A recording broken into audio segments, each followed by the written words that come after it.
औज़ु बिल्लाहि मिनश्शैतानिर्रजीम बिस्मिल्लाहिर्रहमानिर्रहीम। कहो कि अल्लाह एक है, अल्लाह बेनियाज है, ना वो किसी का बाप है ना वो किसी का बेटा, उसका कोई हमसरसा नहीं। अल्लाह पाक की ज़ात बड़ी गफूर रहीम है कि अल्लाह पाक ने नबी पाक सल्लल्लाहु अलैहि वसल्लम जैसी शख्सियत का उम्मती हमें बनाया और नबी पाक सल्लल्लाहु अलैहि वसल्लम के सदक़े से ये जहां बनाया। नाज़रीन इकराम, ज़रई अराज़ी कैसे खरीदी जाए और उसकी रजिस्ट्री कैसे करवाई जाए। जब भी आप किसी से ज़मीन खरीदते हैं तो ज़रई ज़मीन जो है सबसे पहले इसकी मलकियत की हम तस्दीक करें। वो आपको फ़र्द बराए रिकॉर्ड आपके हवाले शख्स करेगा। वो फ़र्द बराए रिकॉर्ड आप हल्का पटवारी के पास ले जाएं, इसमें जमाबंदी को देखें और इसमें पर्थ पटवार को देखें, पर्थ सरकार को देखें, आप रजिस्टर हकदारान को देखें, रजिस्टर गिरदवारी को देखें। सारे रजिस्टर देखने के बाद लाइन में चीज़ें आ जाती हैं और ये पता चल जाता है कि ये बंदा मालक है इस खाते में या एक मखसूस हिस्से का मालक है जिसका ततमा कटा हुआ है, जिसका चारों कोनों से ये प्रॉपर्टी आती है। ये तो बात होगी तसल्ली की कि ये मालक है या नहीं। अब हमने प्रॉपर्टी खरीदनी कैसे है? जब ये तसल्ली हो जाए तो सबसे पहले आप इकरारनामा मुआहदा बै लिखवाएं। इसके ऊपर इकरारनामा मुआहदा बै लिखा जाएगा। कैसे? स्टाम्प पेपर पे।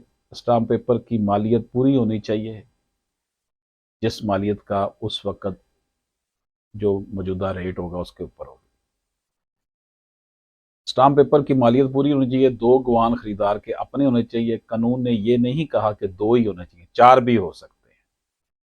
अगर बेचने वाला अपने गवाहान डालना चाहता है तो दो गवाह वो अपने डाल लें, लेकिन अगर आप खरीदार के दो गवाह अपने होने चाहिए, यानी खरीदार के अपने गवाह दो लाजमी होने चाहिए।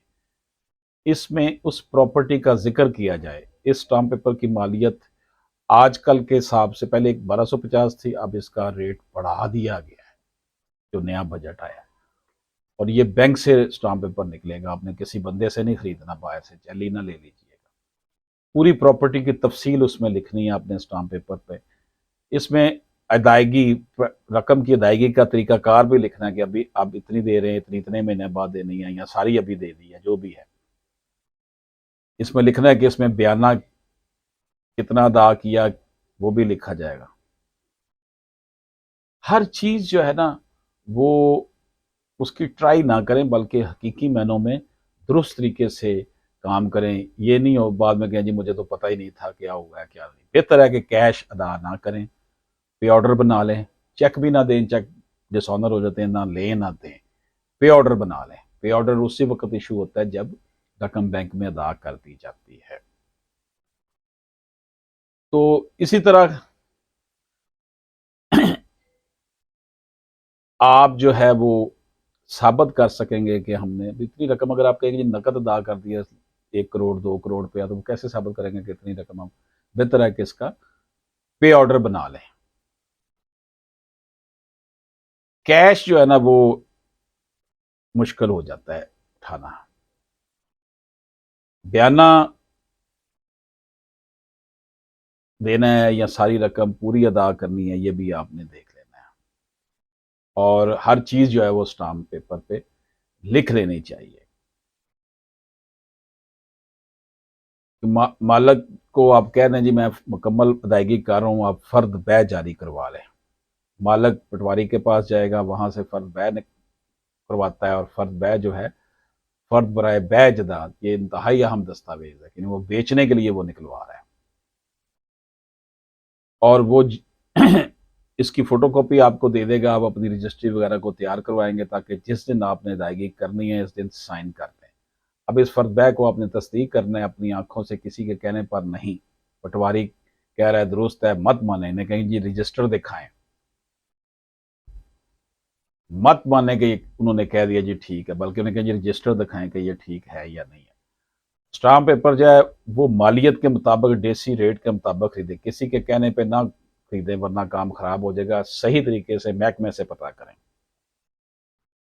अगर आपकी फर्द में अगर आप ज़रूरी ज़मीन खरीदने जा रहे हैं, इसमें ये नहीं लिखा, तो फिर आप ज़हन में रख लें जो मरलों का रेट है डीसी, इसके मुताबिक आपको मालियत पड़ेगी। डीसी रेट जो है वो आपने लिखना है कि उस इलाके की कितनी रेट है।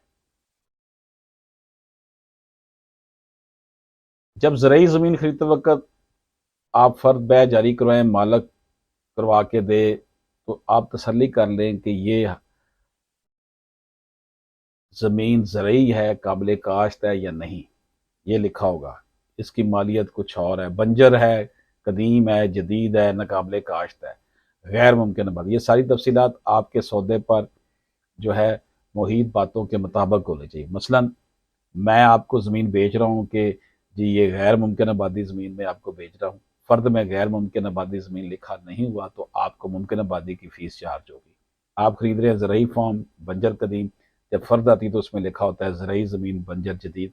आप ज़रूरी ज़मीन खरीद रहे हैं, नाकाबिल काश्त, फ़र्द आ रही है कि ज़रूरी ज़मीन काबिल काश्त, तो ये नहीं होना चाहिए। आपको इन चीज़ों के नुकसानात हैं, ख़रीदार को इन चीज़ों के नुकसान हैं। अब एक नाकाबिल काश्त ज़रूरी ज़मीन में से आपको काबिल काश्त ज़रूरी ज़मीन की फ़र्द मिल जाती है, आप ले लें, रजिस्ट्री करवा लेते हैं। आपको साल बाद फिर जब टैक्स पड़ता है तो आपको पता चलता है कि ये तो ज़्यादा टैक्स पड़ गया है, मामला फिर बहुत गंभीर हो जाते हैं क्योंकि रजिस्ट्रेशन फ़ीस में इजाफा हो जाता है। तो इसलिए आप ये चीज़ें सारी पहले देख लें कि कितने रजिस्ट्री जब आप करवाएंगे उसकी अदायगी का रकम की अदायगी का तरीक़ाकार जो है वो अपनाया है। गवाह गवाहान शनाख्त किंदा के साथ रजिस्ट्रार के रूबरू पेश हों, रजिस्टर सेल डीड का मसवदा के 3 सेट पेश कर दिए जाए। रजिस्ट्रार अपने सामने मालिक से पूछता है हाँ भाई तुमने रकम वसूल कर ली है, हाँ भाई तुमने अदा कर दी है। गवाहान इस चीज़ की तस्दीक करते हैं। शनाख्त कुनिंदा जो है वो कि तुम ये मालक को शनाख्त करते हो या नहीं, मालक है, जी हाँ मालक है। रजिस्ट्रार के सामने अंगूठे और साइन हो जाते हैं, अदायगी रजिस्ट्रार के सामने कर दी जाती है। वही जो पे ऑर्डर मैं आपको कह रहा हूँ।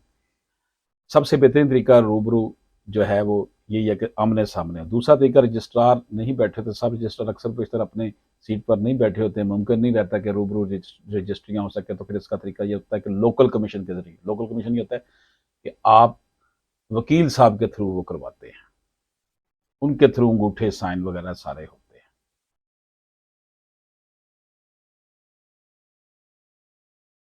बेहतर यही है कि आप रूबरू करवाएं, लोकल कमीशन को ना डालें। तो लोकल कमीशन किसी को डालना है तो वो आपका बड़ा वो बंदा होना चाहिए जो समझदार भी हो और वाकई काम को जानता भी हो। नाज़रीन कराम, ये हमने ज़रूरी ज़मीन खरीदने का तरीका आपकी खिदमत में पेश किया। अशरफ आसमी एडवोकेट को इजाज़त दीजिए। अल्लाह हाफिज़।